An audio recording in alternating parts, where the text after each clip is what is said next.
Welcome to episode 23 of Successful Demo. In each episode, we analyze the theoretical and practical aspects of our more newly released cards. Did you notice a new colored background? Yep, that's right. This belongs to Adam, which means we'll be covering the Adam card from the latest data pack down the right now. And yep, that's right. The Adam card is RNG Key. This is a card that potentially rewards you with either 3 credits or 2 cards of your choice when you make a successful run, potentially. And this is raw numbers. Just by looking at the raw numbers, this is a very strong effect. It's not a broken strong or overpowered strong, but it is pretty good, I would say, slightly above the power curve. The best thing about this is that it rewards you for doing something that you should already be doing. In other words, it's kind of like a snowball effect. If you're making successful runs, you're already winning the game, and this further rewards you for doing so. Kind of like Desperado, which, as you might recall, was a pretty strong card before rotation happened. So back to the raw numbers. This is good because this card is 0 to install. So very low setup overhead. It's usually a card that you play as soon as you draw it. And after you get 2 triggers, which I think is a fair number of triggers to get throughout the entire game. Typically you should be getting more, but even with a baseline of 2 triggers, if you go exclusively for the credit gaining option, you'll be 6 credits up. That's better than a sure gamble, which most people play in their decks. If you go exclusively for the card draw option instead, you'll be 4 cards up. This is superior to a Diesel, played in most Shaper decks. So already, this has a very strong baseline, and back to what I said, this is why this is a relatively strong card. Of course, the caveat is you need to be able to predict the card that you access off the top of R&D or HQ. Because if you guess wrongly, you won't get the benefit. So to do so, obviously, you can build your deck around it. Find the Truth is a nice way to synergize with RNG Key because it exposes the top card R&D for you to guess, which, going back to what I said, is why this is an Adam card. Even though it seems to be printed in grey, it's a neutral runner card. Well, there's no denying it probably works best in Adam. Now let's talk about the predictive element of it a bit. What does all these texts mean on RNG Key? Well, let me summarize it for you. You need to guess the res cost, play cost, or advancement requirement of the corp card that you access correctly. Now, every single corp card, barring identities of course, have exactly one of these res cost, play cost, or advancement requirement.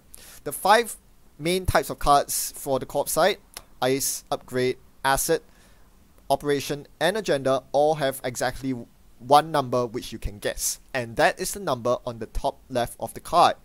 Exception for Agenda, where the number is printed on the top right. So the number that you're trying to guess here is the top left or top right number.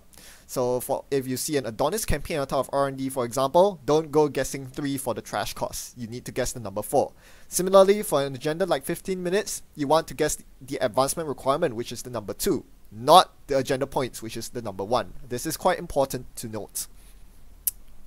But yes, the fact that this triggers off every corp card, no matter the type of corp card that's lying on top of R&D, is very important because this makes RNG Key and Find the Truth as a combo that much more reliable. I just want to make a segue here and mention how well designed RNG Key is as a randomness card. Oftentimes there are random, netrunner cards that have high variance or a huge random element baked into it that pisses a lot of players off because oftentimes it can feel like the game outcome is determined by how well you shuffle your deck or how well you guess or, lady luck, which kind of defeats the skill-based intent of the game. Some notable cards that you might think of include Accelerated Beta Test, where finding 3 ice and finding 0 ice makes a huge difference, or something like our best friend, basically deciding whether the corp gets to score the agenda or not. So RNG Key is unlike these random cards at all in the sense that a single good, correct or wrong guess typically does not determine the outcome of the game, right? Instead, it is a card that has a pretty decent baseline, but gets pretty good if you build your deck around it, i.e. by playing cards like Find the Truth. It also rewards runners who have good knowledge of the card pool and make educated guesses about the top left or top right number, the distribution of that the top left or top right number in your opponent's deck. For example, guessing the number 9, for example, is likely not to yield as many RNG Key successful triggers as, say, guessing the number 3, because there are not that many cards with a res cost of 9, but there are a lot more with a res cost of 3. So obviously, good educated guessing comes into play, and it certainly helps if you know the archetype of your opponent's deck. That way you can make better guesses. So I like the design of RNG Key. And now we move on to building around this interesting card. So as I mentioned, this works best in Adam because that it fulfills 2 of the 3 requirements I listed here. You need to be able to make correct predictions often, which you can do with Find the Truth, and you need to have enough spare memory units to accommodate this program. It has a 1 MU cost. Brain Chip will help you do that as long as you have at least 1 agenda stolen. Now, the interesting thing is that this works equally well in Geist. Geist has the exact same components. You can peek at your opponent's deck with Spy Camera, and you don't have to worry about MU because your Cloud Breakers don't require memory. So Geist is another good home for RNG Key. But what really tilts this in Adam's favor is the fact that to make the most of RNG Key, you want to be running every single turn. This does not necessarily apply to Geist, who is only interested in building his wonderful trash can engine. But with Adam, you want to be running every turn. You probably have to. If you are running, always be running. But even if you aren't, Adam has a lot of impetus to run every turn to use their recurring multi-threader credits, which is one reason why you would run every turn. Other runners can do this as well. One very good example is Anarchs, who typically have bad publicity to play with if you have Valencia or you have mining accidents. Or if you're playing a virus-based build with cards like Data Sucker and Yusuf, well, you want to be making successful runs to be farming virus counters at the same time. Smoke is another good identity to play RNG Key in because you want to be running every turn to get net Merker triggers and to be using your Smoke Stealth credit. So there are many homes for RNG Key, and you can certainly play viably in most of these decks. However, we'll be showcasing Adam today. The problem is there are going to be a bunch of other new cards from this cycle which I have not covered in previous successful demos yet. Emergent Creativity is a card I'm going to be using. Well, that's the real Adam card in this cycle, but it's going to be, you know, a distraction. We are not going to focus on this card today. Just note that this is going to be a card I'm using to search for hardware and programs that I need over the course of this game from my deck. On the other hand, my opponent is going to be using a new card themselves, NGO Friend. This allows them to bluff NGO Front as a 5-3 agenda and vice versa. Bluff a 5-3 agenda as this economy asset. So we are going to be going head to head against each other, and with the aggressiveness of Adam, this should be a pretty fun game to watch. Let's jump in.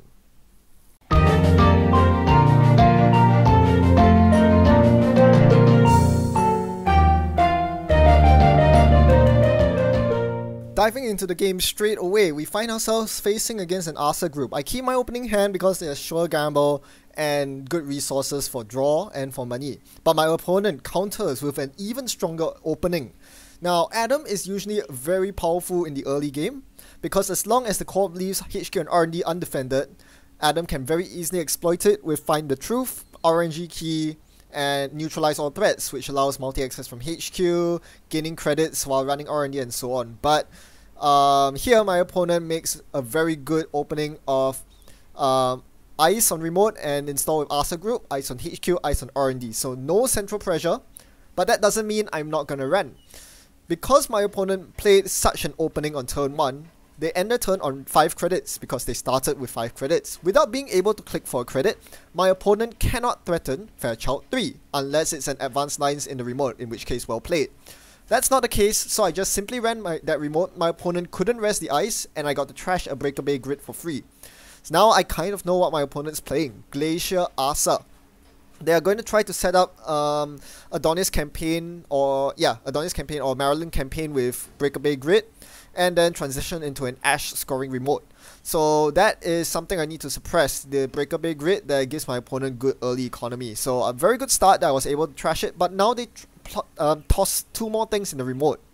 do I go for it? I can't now because they're now on 6 credits. They can threaten the Fairchild 3 res, and I don't really want to spend my entire turn running through it, only to find something that I cannot trash because I'm down to 2 credits. I'm very poor after playing the Cast and Earthrise last turn. So instead I'm going to go for RNG Key here. I am probably not going to run here because I'm only setting out the RNG Key for next turn. I'm really afraid of HB Bioroids here. I want to be able to click through them, so I would like to make my runs on first and second click rather than running third or fourth click and having to eat nasty subroutines.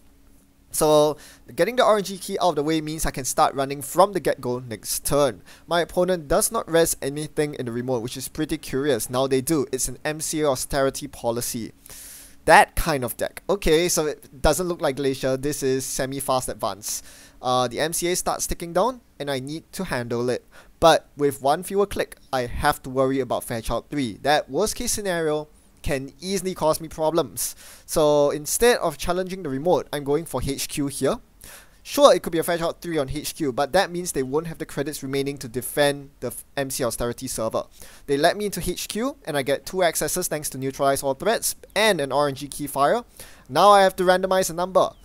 What number do I choose? Typically, you want to choose a number between 3 and 5, inclusive, because that is the number of advancement typically on agendas. So I'm going to peek and see assembly lines on R&D. I see a Fairchild 2 in HQ as the first card and Nigel 1.0 as the second card. So if I guessed the number 4 there, I would have gotten the RNG Key trigger for Fairchild 2.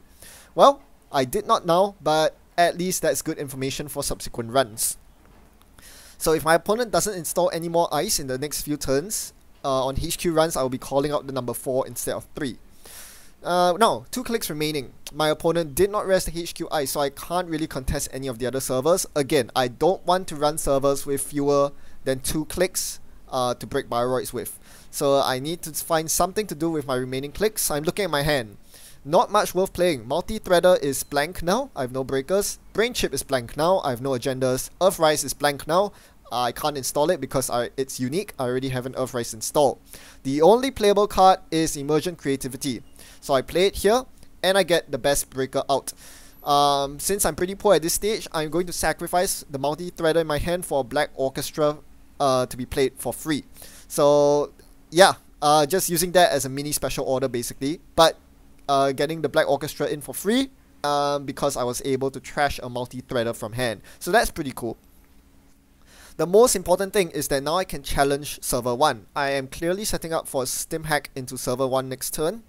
Knowing that I can easily break Fairchild 3. You'll notice that I don't have my Sentry Breaker out, but I don't really care, because if the worst Sentry that could hit me is an Architect, but had it been an Architect, if you think back to the early Breaker Bay grid run I made, if it was an Architect on the remote, my opponent would have rested it. So this is using information to your advantage from past turns. Reading into your opponent, why aren't they resing that piece of ice when they had 5 credits and they had a Breaker Bay grid in that server? Well, perhaps the ice costs more than 5 to res, so it couldn't be Architect. It could be Itchy 1.0, but I can click through that. So I don't really have to worry about sentries here, and barriers and code gates can be broken because I have Paperclip in the bin and Orchestra on the board. So this makes a very safe play of Stim Hack next turn, and it's very important to get rid of the MC Austerity policy right now, because I do not want my opponent to score any 4-2s or 5-3s with that thing. So I immediately go to town with it, and my opponent knows that they can't really keep me out as long as it's not a sentry. They still res it though. It's a Fairchild 3, and which I break basically for free. Yep. And I had the one more subroutine remaining. Instead of spending 3 credits to break one more subroutine, I'm just going to suffer the trash installed card because I have a daily cast on 2 credits. So paying 3 with Black Orchestra is more expensive than paying 2 in trashing the daily cast. Makes perfect sense there. I needed the remaining credits from the Stim Hack to trash the MC Austerity policy. So we don't know what the upgrade is, but even if it's an Ash, I can outtrace it. I see an Ikawa on top of R&D, that's very interesting. So I trash the MC Austerity policy here and access a Mumbat Virtual Tour. I'm forced to trash this because I have exactly 5 credits, putting me down to 0 with a click spare. This is annoying for a lot of reasons. So I know there's an Ikawa on RND, and there's no way I can steal it because this is gonna be my last click. I can run RND, my opponent probably can't keep me out because they're only on 2 credits. This is a perfect window to rush into RND. I know I can't steal the agenda, but I know I can get an RNG key successful fire off if I run RND. So at this point it was between running RND for 3 credits from RNG key or running HQ for 2 accesses. I went with RNG key, gained 3 credits. A click for 3 credits is pretty good when you are on 0 credits, so this is why I went for RND, even though I knew I couldn't steal the Ikawa project. My opponent draws into the Ikawa project and they know they're on a ticking time bomb because I will start running HQ next turn and they better be able to defend HQ. Now let's turn the tables and think of what you'd do in my opponent's shoes. I have not much going for me. I'm poor, my centrals are leaky, I can't afford to rest the ice, but my remote is well defended. Sure, my opponent may have a black orchestra, but this Adam player is super poor. They have no installed resources, they are not generating economy, and they don't have a cheap way to break the fetch out 3. The remote is the safest place to toss the Ikawa project because the most likely way Adam's gonna get through the remote is to triple click the fetch out 3, which leaves no clicks remaining to steal the Ikawa. So if I were them, I would put the Ikawa in the remote right now. So I'm guessing that one of these 2 cards in server 1 is the Ikawa. Nonetheless, just to be sure, I'm going to sweep HQ by running it to see 2 of their 4 cards, but my opponent reses the perfect fetch out 2 against me with their 4 credits. So that's nasty. It puts me on 1 click and 1 credit. I'm just 1 credit short of stealing the Ikawa project. But here's the fun part. I can call the number 5 on RNG Key. If I do that, I will be able to steal Ikawa from hand, but I did not. I stupidly called 4, thinking I would access the fetch out 2. Turns out I did access the fetch out 2, but that was the second card. RNG Key only cares about the first card you access, which turned out to be the Naja 1 that I also saw earlier. So I should have called 2 there, or called 5 to steal the Ikawa, because RNG Key fires before you choose whether to steal the Ikawa, and if I can fire RNG Key and gain 3 credits, I will have the 2 credits needed to steal the Ikawa. So that's one fun thing I actually learned while playing this game. RNG Key is a very good tool against defensive agendas. Against Ikawa project and the now defunct NAPD contract, you can use RNG Key's money to push you to a threshold where you can steal the agenda. And against Obo Carter protocol, you can draw up and then steal the agenda. So very helpful synergy there. But anyway, we continue on with the game where I attempt to get my economy rolling. My opponent reviews and advanced assembly lines in the remote, so there was actually an Ikawa in HQ and I really should have called the number 5 when I ran HQ there. But that doesn't matter because now they are installed double advancing a card in the remote. One that I'm very positive is the Ikawa project. That could be an NGO front as well. I saw the NGO on top of R&D when I made the HQ run using Find the Truth. Here I'm going to find the truth on R&D, run R&D, and trigger RNG Key, knowing that my opponent won't res that card on the ice on R&D because they're trying to score the Ikawa project. So I access the Victor 1, gain my 3 credits because I call RNG Key correctly, giving me a nice amount of credits to then play Sure Gamble and drop the Earthrise. My opponent then reveals that it's not the Ikawa in the remote, but the NGO front. So a very interesting play my opponent could have done was to sack the NGO front during the paid ability window where I ran R&D and use the extra money gained from NGO to rest the ice on R&D.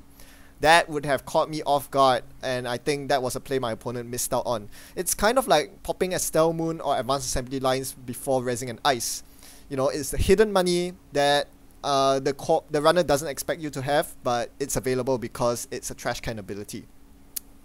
So unfortunate for my opponent, they could have punished me with an awful ice on R&D there. I ran R&D knowing that they wouldn't be able to rest nasty ice because they only had 3 credits, but clearly they had the money to do so.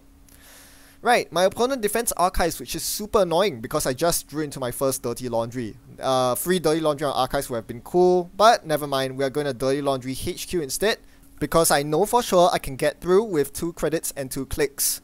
What to call out for RNG Key here? I'm going to call the number 5, having just realized the Ikawa synergy, but instead I see a Highline Grid off the top of R&D using Find the Truth, and for my RNG Key access, I saw a Fairchild 2. Damn it, all this time I've been calling the number 4, and this time I decided to call 5 and I accessed Fairchild 2 first. But never mind, the second access was the Ikawa I was looking for, so I steal that anyway. Now I'm up 3 points. That is huge for Adam because Brain Chip is finally turned on. No longer do I have to play the remainder of the game with a hand size of 2. This means that I have more options from now on, but it also means I'll start getting my drip card from safety first every single turn from now on. So that's amazing. Don't forget, I played the stim hack earlier, so my hand size of 3 was actually down to 2, and I had very few options from that point on. But now my hand size is up to 5, so it's really nice to see so many cards in my hand again. I'm gonna take this time to set up a bit. I have the data folding in hand, finally my first persistent economy card. So far I've been powering through with sure gambles and laundries and a single daily cast, but now I can start getting the drip economy rolling. It's very late, a turn 9 data folding, but well, late is better than never. This is gonna be a pretty long game considering that we are only 3 agenda points to 0 right now. So I'm gonna bunker in for the long haul and start setting up my Omaqua. Going back to my opponent's side of the board, what the court wants to do right here is to deny me Omaqua counter. So a very good thing to play that my opponent could make is actually to ice up HQ. The worst thing that you can deal with as the runner is unknown ice, especially without all the breakers out. Don't forget, MK Ultra still not available. I have to ask myself, is there an architect? Is that an architect? And you know, letting architect fire at this stage of the game is pretty fatal with so many recoverable cards from the bin. So not icing up HQ here can be to my opponent's detriment, as I allow them to score this 5-3 agenda freely, knowing that I'm more than willing to take the agenda trade even if it's a 3-pointer as long as HQ remains uniced. That way I can start farming Omaqua counters and getting out of control. So, question. Did my opponent play an Ikawa or an NGO front? Seems like the latter because they're not scoring the agenda. Instead, they're playing some new card in the remote. My opponent attempts to get an Asa trigger here by installing the ice on the remote, but they forgot that I had Employee Strike played out. Employee Strike is still my restricted card of choice. In this matchup, obviously, I might wish that it were Film Critic instead. That being said, though, Strike is still really good for hindering your opponent, and this deck kind of needs Strike because it kind of dies to scarcity of resources. There are a lot of resources in this deck, and this deck doesn't run very rich. Look at me right now, I'm on 2 credits. Pretty bad. So my opponent starts getting an MC austerity policy going, indicating to me that it's not a 5-3 in the remote. Rather, if there's a 5-3, it's probably in their hand and they're trying to score it via fast advance. So, with HQ wide open, my opponent neglecting to ice HQ instead they went for the second remote. I can punish that by running HQ here and seeing half the hand. Ideally, I don't steal agendas here. What I really want are the juicy Omaqua counters. I'm gonna fire RNG Key here. Now I have no idea what to call because by now the Fairchild 2 and the Nigel 1 that I've been seeing in HQ all this while probably has been installed either in the remote or on archives. So I'll have to go on a blind guess here. I kind of remember seeing Highline Grid, so I went for 4. That was stupid. I saw Ikawa Project on R&D, and then I was forced to trash the Highline Grid on HQ as my first access due to neutralize all threats. I should have called a 3 there, but instead I called 4 because I was dumb. Anyway, I knew my opponent drew an Ikawa Project right there because it was the top card of R&D. So they're not getting rid of it. Right? The problem is, if I don't contest the MC austerity, they can fast advance the Ikawa. So that is very dangerous right there. I can be very sure they're not going to let the Ikawa slip by them and let me steal it from HQ that easily. I'm very poor now, so what they did was to take advantage of this scoring window, pop the NGO in front, and install double advance. That is obviously the Ikawa they just drew. We both knew it, and we both knew I couldn't get through. I did not have the second stim hack. I don't think I even run the second stim hack. So no way I'm getting into that remote. What can I do? First things first, I'm going to try to charge up my Omaqua here. I did not get a counter the last run because I trashed the Heinlein Grid. I was forced to trash it. Here I'm going to call RNG Key 0 because I saw a preemptive action and I did hit it first access, so I'm going to get my 3 credits. Second access was fetch out 2. So there's still a fetch out 2 in hand, but calling 0 was good as I hit the preemptive action and gained my 3 credits. I'm going to continue gaining credits here and concede the agenda. If my opponent's scoring this agenda the hard way, I'm very happy because this means that they're not charging up their MCA austerity policy. This means that I can easily run the MCA this turn to trash it, now that I actually have the money to do so. The problem with trashing it on typical turns is that you don't have the 3 clicks needed to click through fetch out 3, and you really don't want to be breaking it with Black Orchestra. So this was the perfect opportunity to run first click into the austerity, and my opponent can't really keep me out here. What are they going to do here? Well, just res lowly Victor 1, sorry. Easily breakable with Black Orchestra, and I'm gonna kill the NCA austerity policy. So as long as I keep those austerities in the bin, I should be good. Find the Truth, review Strongbox from R&D. So again, I reassess my opponent's deck. This doesn't seem to be a fast advanced deck. This is a click tax deck. Makes a lot of sense now. All the cards tax clicks in some way. Ikawa, MC austerity, and now Strongbox. My opponent is setting up to score a Strongbox in the late game. Score behind one rather, and with Heinlein Grid as additional synergy to drain the runner's money. So I want to trash this Strongbox here, and I'm gonna get great value out of this. I'm gonna call 3 on RNG Key, gaining 3 credits.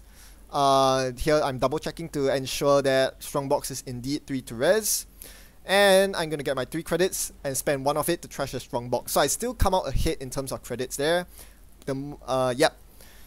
So that's pretty good. And right now I'm breaking fetch out 2 with Omaqua instead of clicking and crediting. So that's another big step forward. My breaker suite is now that much more efficient. Alright, back to the game. My opponent is trying to score out here. I'm still pretty poor, don't get me wrong. My daily cast is running out and I'm still only gaining 1 credit per turn with no economy in sight from my hand. I'm not getting safety first triggers because there are no cards I can play from my hand. And then I realized there is actually a card I can play from my hand. What card would you play? Think about it. Well, there are not that many choices, right? It's either Strike or Emergent Creativity, because the other 2 cards I already have installed, the Turtle and the Brain Chip. I could play Strike here, and I would in a second, but I see a false lead on R&D, and I'm going to go for it here. So again, going with the theme of this click tax deck, I'm going to run R&D, fire RNG Key to recoup the cost spent for breaking the fetch out 2 and steal an agenda point. That's pretty good, and I play the Strike here so I can get my safety first trigger into Sure Gamble. Now, the play I've been missing all this while is playing Immersion Creativity into Multi-Threader. There's a reason why I'm not gaining credits. I've been spending them making runs on fetch out 2s and Naja 1s.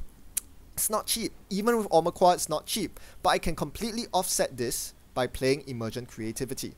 So I'm going to run Archives here. Still not seeing the Emergent Creativity play. And click credit and get a Find the Truth trigger, seeing Shell Corporation on R&D. So gaining a lot of information about my opponent's deck is really good here and helps me make more educated decisions on running. I'm not going to run R&D here because there's not much point trashing a pretty lousy economy card. Instead, I'm going to place the pressure on HQ, try to see if my opponent has been hoarding agendas. RNG Key is going to fire on a random number, in this case number 4. I see Breakaway Grid. I don't have to trash it with neutralized threats because I already accessed Archives before that, which neuters NAT. So I'm going to see the Fetch Out 2 as the second card once more after bidding 4 on RNG Key. That's really annoying. But back to the play. So far I've been paying through my nose to break these ice when I really should be using multi-threader credits. I kept thinking that Emergent Creativity is more or less dead right now because I don't have breakers or brain chip to install, but multi-threader is an equally valid target here. As my opponent sets up the economy with Shell Corporation, I'm going to take this turn as an off turn to set up my multi-threader. So they start icing R&D here, and I'm just going to multi-thread, trashing the Omaqua which is cost 3, so I get the multi-threader in for free, and then play a Dirty Laundry to use my newly found multi-threader credits. I'm gonna see the top card of R&D is an Ash, they can have it. It's never really nice to give your opponent defensive upgrades and economy cards like Shell Corporation and Ash, but I'm gonna let it slide because at this point I need to set up my economy engine, and finally I draw into those Liberator accounts that really should have been there since turn 1. That is the backbone of my economy engine, and I really need them to get going. So my opponent stacks up another 3 credits on Shell Corp, getting very greedy here, considering they only have 4 credits to their name. I think I'm going to punish them for their greediness here. With a 7 counter Omakwa, it's going to be pretty easy to challenge this remote. So I'm going to drop the Liberated, click it twice, and then run. The reason I dropped the Liberated first is, even though I want to run first click rather than last click, I need the Liberated down because after this run, I'll probably be on less than 6 credits. So I need to overcome that 6 credit threshold by playing the Liberated first. Anyway, I don't really care about running last click because I know that my opponent can't really keep me out with the ice. I don't need to click through the ice having Omakwa. So I'm just going to break all the ice and see Warroid Tracker in the remote. Now pause the video and tell me what you would do at this point. Alright, so the main goal here is to trash the Shell Corporation.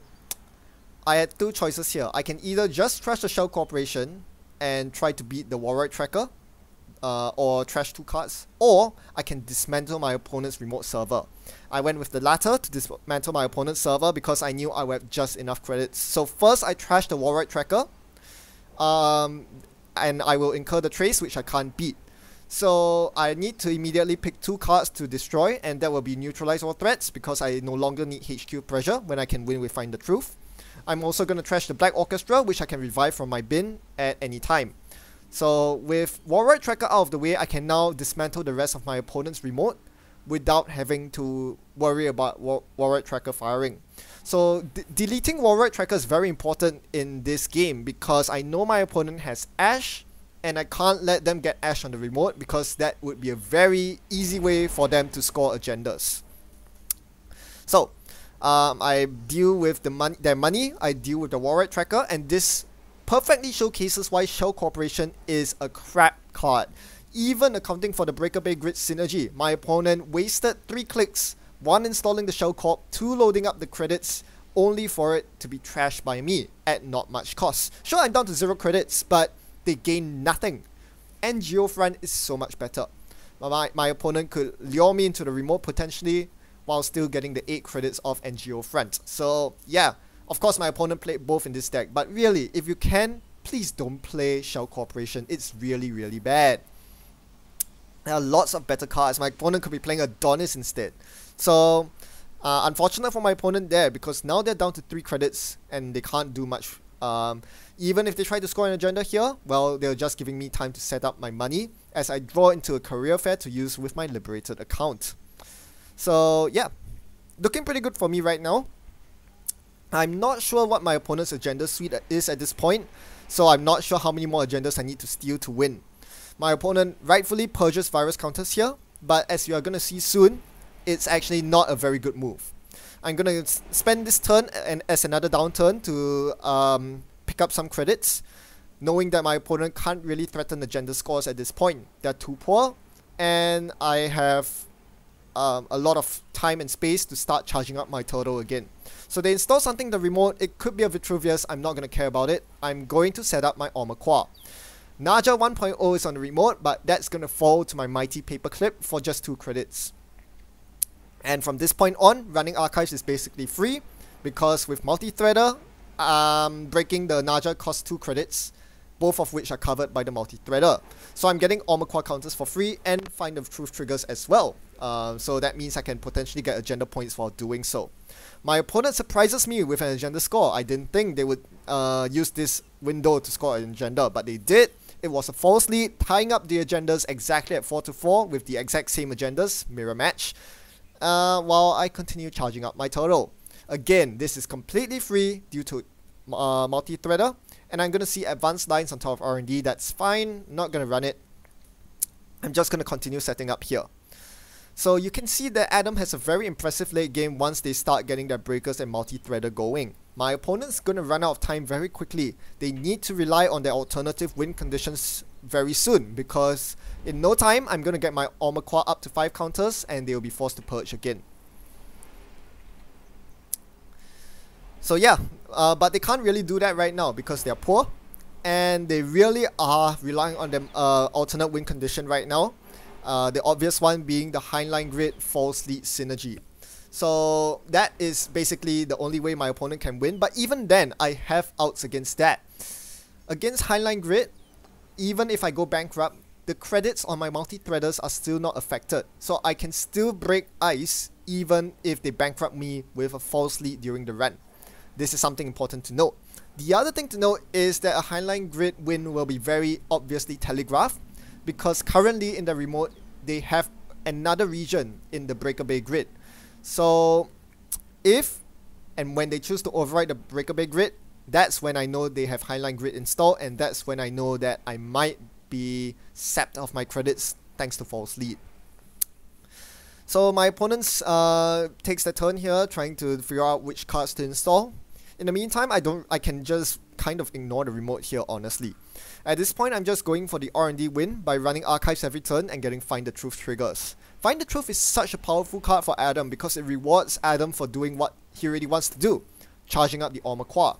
If you remember from the Biotic Label Conspiracy deck that I played a while back, that I net deck from Netrunner DB, that deck ran Crypsis instead of Omaqua, and someone in the comment section suggested I really should be doing Omaqua, and I completely agree. It's so much more efficient than Crypsis, and it doesn't rely on Stim Hack. So that's amazing.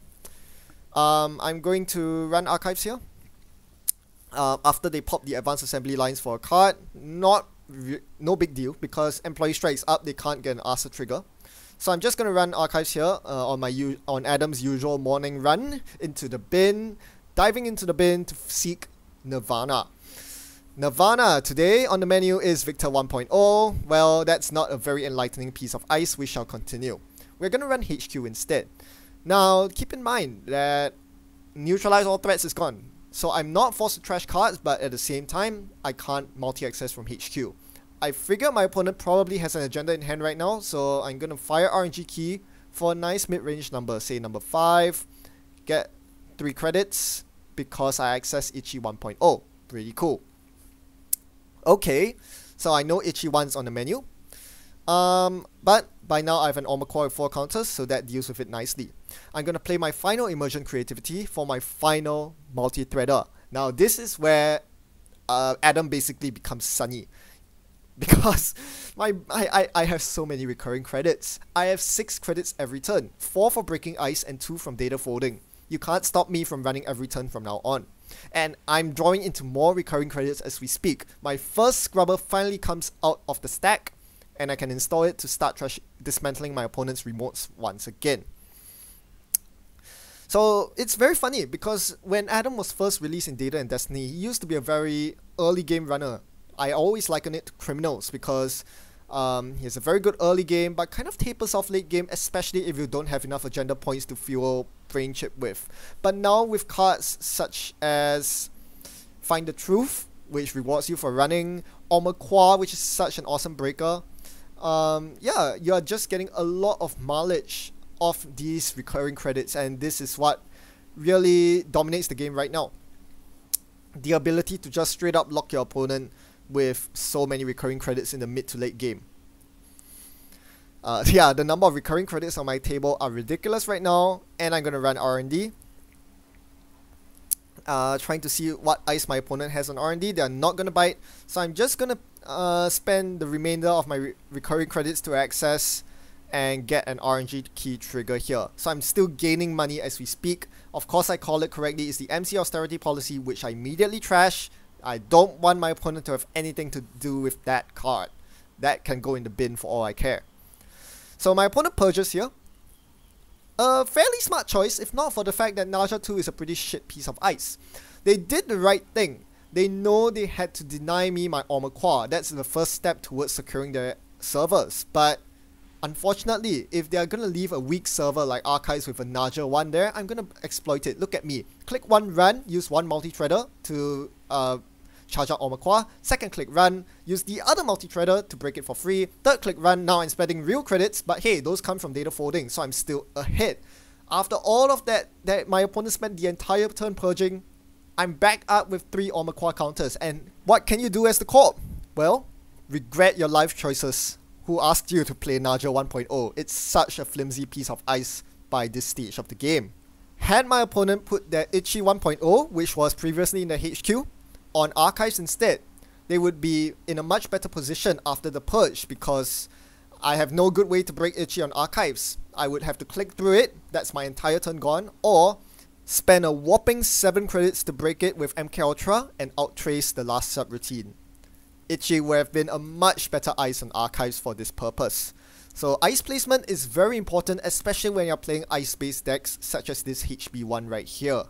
There is no point in performing a purge of virus counters when your servers are not ready for the runner's onslaught yet. To my opponent's credit, however, they played the early game fairly well. They knew that Adam had a very strong early pressure, and so they started single icing RNG and HQ from turn 1 and getting the Archives ice down preemptively. Those were very good plays, and I think that's how you should approach the Adam matchup. Respect the early game, but at the same time, respect the late game as well. What my opponent probably would have liked to have done was to rush from server 1, pumping as many agendas from it as possible, instead of wasting time with cards like Advanced Assembly Lines or Shell Corporation. They really should be just pushing agendas turn after turn after turn.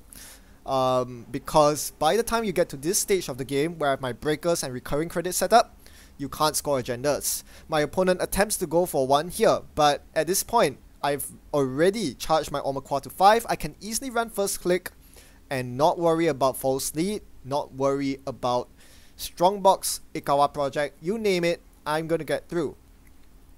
So, asking for reactions here, my opponent doesn't react. I'm going to spend money to get through. It's important to note that they could potentially bankrupt me and cause me problems not being able to actually steal Ikawa project by sacking false lead and then rezzing highline grid.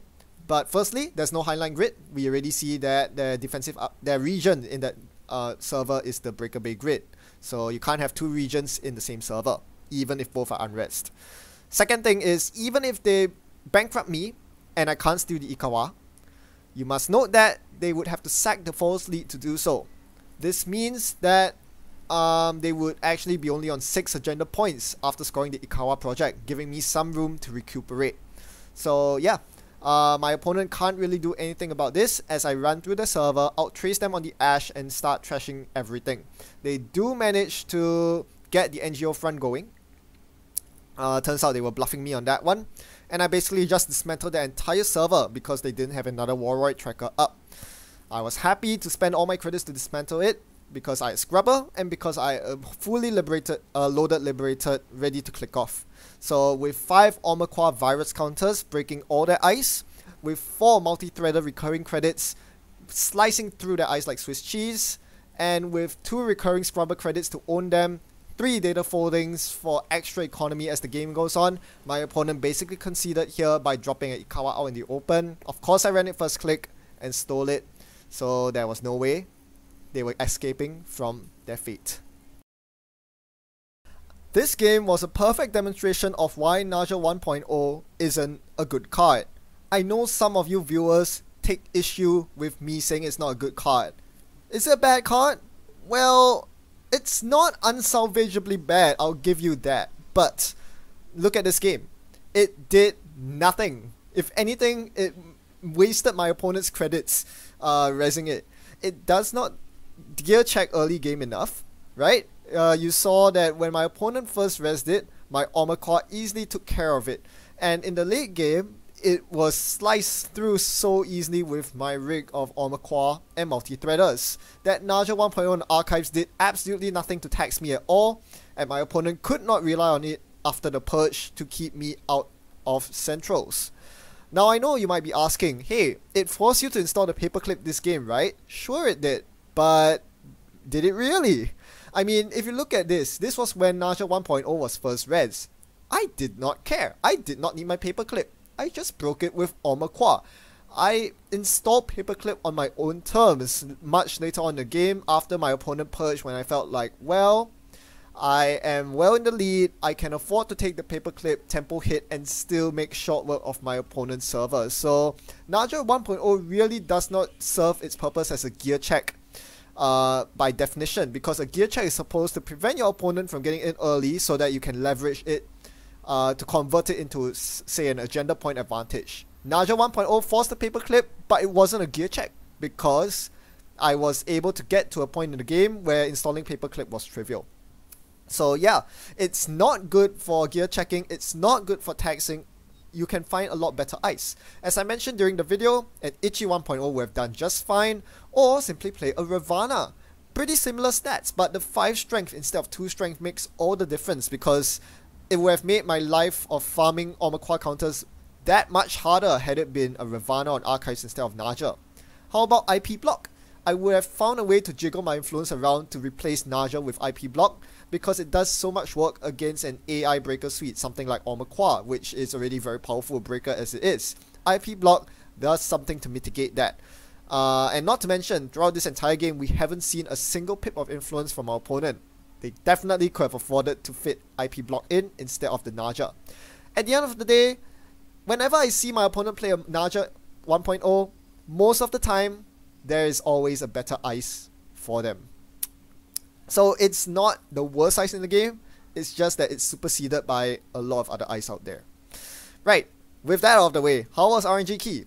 Well, I did the number crunching. The game lasted 26 turns and it gained me 21 credits.